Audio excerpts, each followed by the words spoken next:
Hi. Today I would like to talk about why you are not allowed to be happy with the narcissist, because you are not. You might think that you are, and he or she may say that you should be happy, but you are actually not allowed. Cheers. Coffee.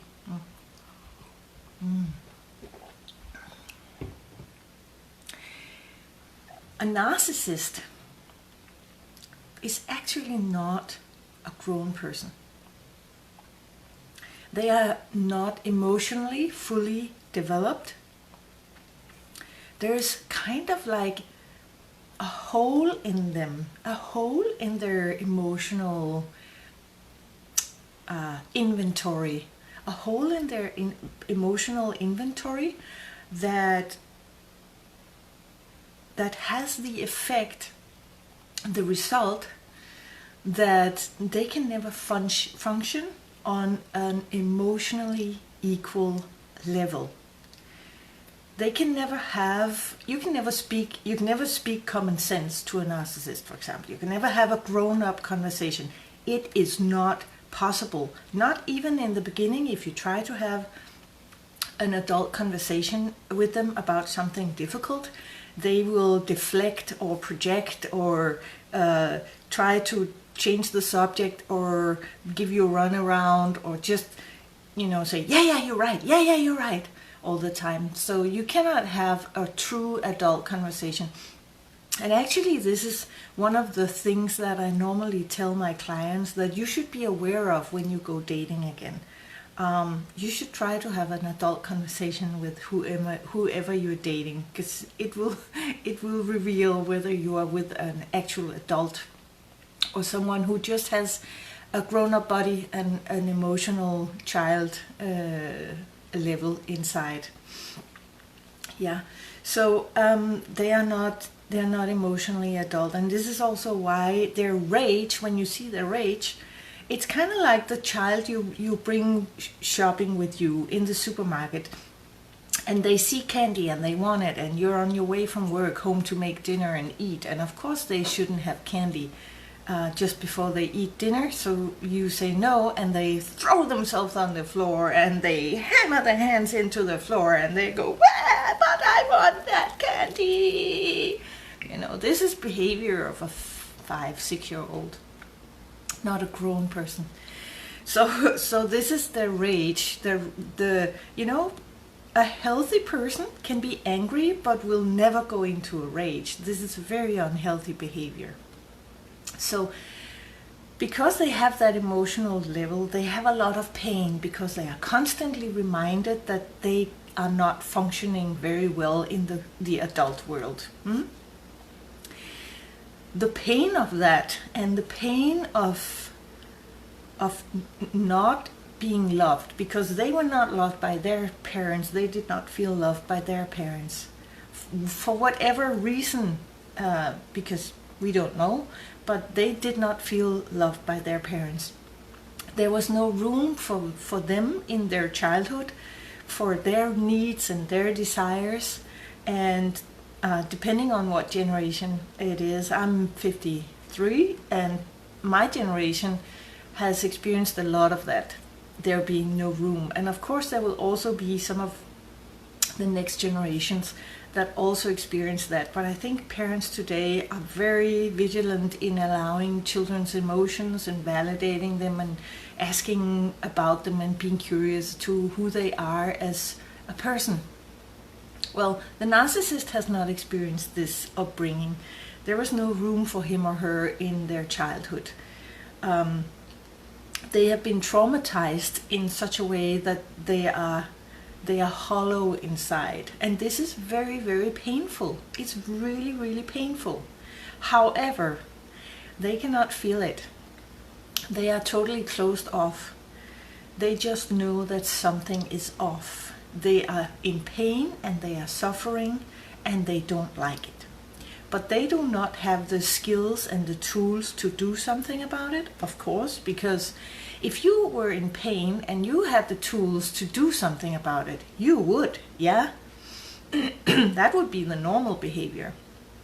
So, of course, the narcissist would also do something if they had the tools, but more than that, they would have to take the first step to healing. And the first step is acknowledging that they are not happy, yeah? That they are not feeling good, that there's something wrong inside them, that they have dysfunctional behavior and relationships. They would have to admit that and be willing to take responsibility for it and work with it. And they would never do that. So I'm getting to it now. You can hear, I'm building up to it. This means that the narcissist is really, really unhappy. I don't know if you know the word dystonia. Dystonia, I think I'm pronouncing it correctly, but it means chronic resentment of life, chronic hate of life. They actually hate themselves. They hate life. They are miserable. This is their base level emotion, is dissatisfied and frustrated. But they do not have the tools to heal it. And not only that, but they don't have the tools to carry it around. They don't know how to contain their own emotions. I think that most people today, let me know if this is you or not, I think most people today have access to tools online teaching them how to carry their own emotions, how to contain themselves and their own emotions, how to be kind to yourself when you're sad, how to celebrate yourself when you're happy, how to divert your anger in a way so it becomes constructive, how to deal with fear by reaching out and getting support. Yeah, the narcissist does not have these options, or he and she does not know that they have these options, or they don't feel that they have these options. They cannot carry it alone. So what do? They project. Projecting is the same thing that goes on in a movie theater. You have a machine that is throwing light and images up onto a wall, and what you are seeing when you are in the movie theater is not the box throwing the images. You're just seeing the movie because you're sitting with the back to the projector. But this is what it actually is, and this is what they are doing. They are projecting. They are projecting their own pain and misery and suffering onto the world and to every relationship they have. Every relationship they have. Like people who don't know the narcissist up close, they will not see this. But everyone who is close to a narcissist, they will, when you hear me say this, you will know, oh my God, yeah, that's true. That is so true. They are unhappy, and they are projecting that unhappiness to everything and everybody in their world. And of course, this means that they are also projecting it onto you, who are the daughter, the son, the friend, the co-worker, the spouse, the whatever, the parent of the narcissist. You are... We have a funny book. I don't know if it's actually originally English or if it's Danish. It's called The Mole Who Asked Who Put a Shit on My Head.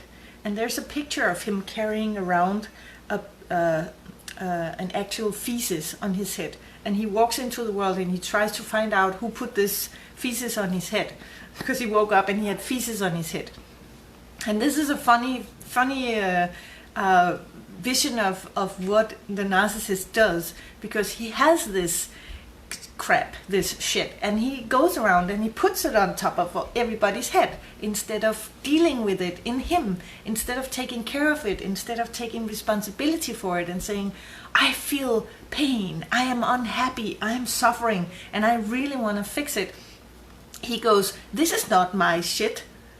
must be someone else's shit. Who is close to me so I can put this shit on their head instead of having it in me? And that means you are not allowed to be happy. Because if you are happy, you are not carrying and containing the narcissist shit for him or her. Yeah? This is very, very, very important. Because if you are trying to move on, you must break this pattern. You must break the pattern of carrying someone else's crap around. You must take the feces off your head and throw it in your toilet and wash your hair and get rid of the smell. And you must, more than anything, understand that this is not your shit. That is very important. When you feel miserable in the relationship with a narcissist, it is not your misery. He or she is projecting their misery onto others. So in a way you can say that the narcissist and his misery or her misery is contagious. Yeah? You have been infected by misery. And the problem with this kind of misery is that it's actually a little addictive. Because of I'm struggling sometimes to find the word still. Because of the thing with the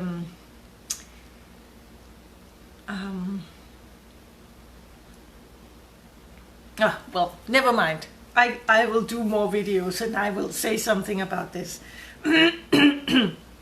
It's fine.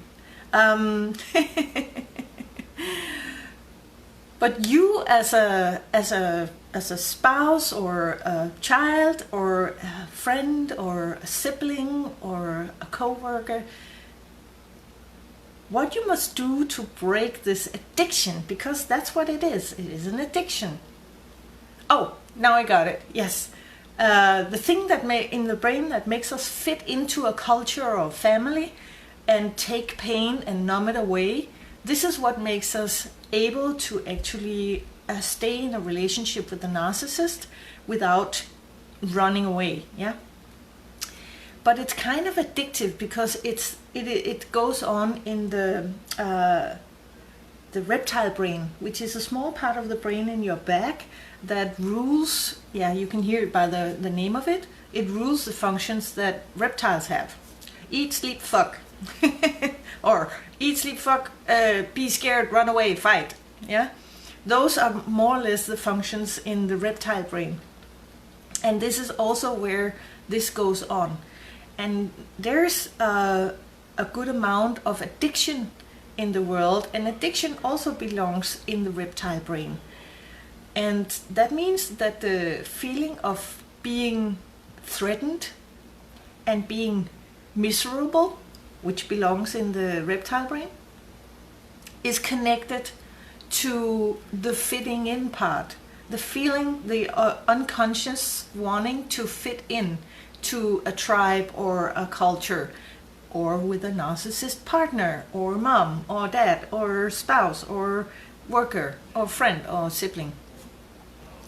So what you could do is look at it like it is an addiction for you, because what you are doing is actually the same as an addict does. You are addicted to the emotions, to the drama, to the whole getting caught up in their emotions and their thoughts and their dysfunctional behavior.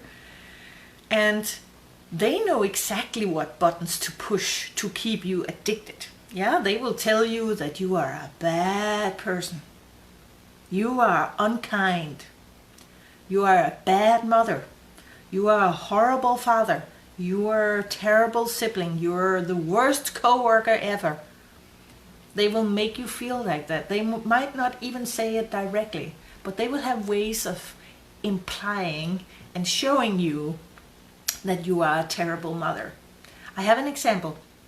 A woman chose to divorce her narcissistic husband And since she would no longer be his supply and carry his misery around with him and for him, he started talking about how he saw problems in the children. I'm afraid there's something wrong with them. They're not eating right, and they're very quiet when they're with me, and they don't seem so happy. Are you sure you're doing everything right as a mother? And of course, we all want to be good parents. That is probably the number one thing that is really, really important to parents. That is to be good parents. And of course, this mother, she would not just ignore him, even though she knew he was a narcissist and he would play games. She would not ignore the fact that he was pushing this button. Are you a good mother? Yeah. So, so what she did was she jumped on it. She swallowed it, hook, line, and sinker, and started arguing with him about her motherhood instead of talking about the children. She started defending herself and explaining how she was a good mother. And of course, when we talked about it, I said, but what about the children, sweetie? What are they doing? What's going on with them? Oh, they're fine. They're fine. Okay, so look at your children when he talks about your children. Look at your children, and are they fine? Yes, they're fine. Good. Then just tell him, and this is the universal answer to everything that the narcissist says. Okay, I understand. Okay, I understand. Nothing else.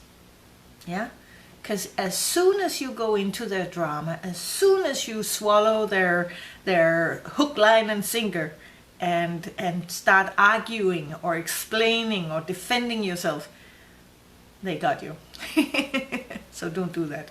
It's part of the addiction is to be, but I have to defend myself. No, you don't have to defend yourself, because defending yourself will make no difference. And you know this, if you have been with a narcissist, it makes no difference whether you have the 100 best arguments for whatever you're defending.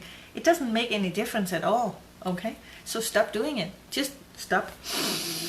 Breathe. Like I told you in my video, if you haven't already gotten the video, let me know. It should be on my, when you sign up for my mailing list, you should get the video as a first exercise to heal.